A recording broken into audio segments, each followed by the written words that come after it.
राधे राधे दोस्तों, स्वागत है आपका श्रीमद् भागवत गीता के इस दिव्य ज्ञान यात्रा में।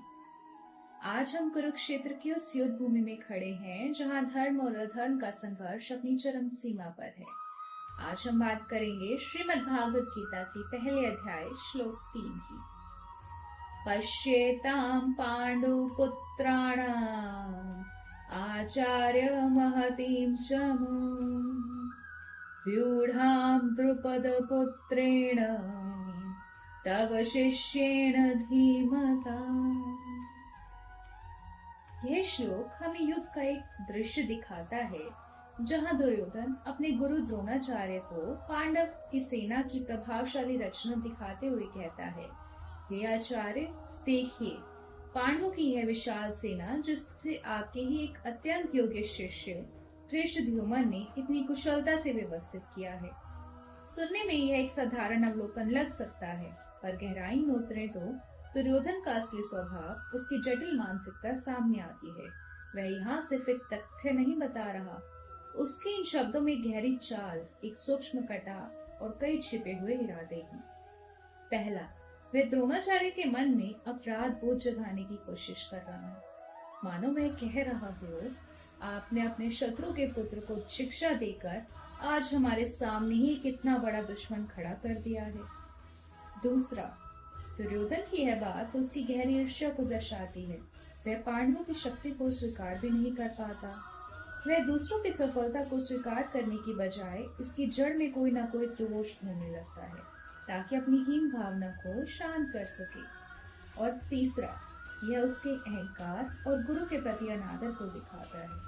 वह अपने शिक्षक से सम्मान से नहीं बल्कि एक गणनात्मक तरीके से बात कर रहा है। उनकी बुद्धिमत्ता और स्थिति का तिरस्कार कर रहा है। वह केवल अपने स्वार्थ के लिए गुरु का उपयोग कर रहा है। यह श्लोक हमें निष्क्रिय आक्रामक भाषा के प्रति भी सचेत करता है। दुर्योधन के शब्द इसका एक उत्तम उदाहरण है, जहाँ हेर फेर और अपमान सम्मानजनक भाषा की आड़ में छिपा होता है। हमें ऐसे लोगों और ऐसी भाषा से सावधान रहना चाहिए जो सीधे कहने की बजाय अपराध बोध या सूक्ष्म कटाक्ष का उपयोग करते हुए अपना काम निकलवाना चाहते हैं। स्वयं भी ऐसी भाषा के प्रयोग से बचें। और सबसे जरूरी बात, यह हमें सिखाता है कि अपनी विरोधियों की ताकत को स्वीकार करें। एक सच्चा और समझदार व्यक्ति अपने प्रतिद्वंदियों का सम्मान करता है। ईर्ष्या एक विनाशकारी भावना है जो हमें बढ़ने से रोकती है।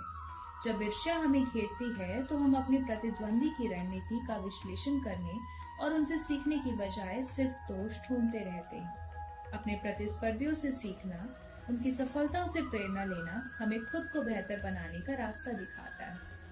जरा सोचिए, क्या हम कभी ऐसे ही दुर्योधन की तरह व्यवहार करते हैं? क्या हम दूसरों की सफलता को देखकर ईर्ष्या करते हैं या उन्हें दोष देते हैं? इस श्लोक से प्रेरणा लेकर आइए हम अपने अंदर झांकें। यह श्लोक हमें सिखाता है कि जीवन के हर मोड़ पर हम दुर्योधन बन सकते हैं या अर्जुन। चुनाव हमारा है। तो आइए आज से हम अपने भीतर की शक्ति को पहचानें, अपनी कमजोरियों पर विजय प्राप्त करें और अपनी ऊर्जा को रचनात्मकता में बदलें। अपने प्रतिद्वंदियों को सम्मान दें, उनसे सीखें और स्वयं को निरंतर बेहतर बनाएं।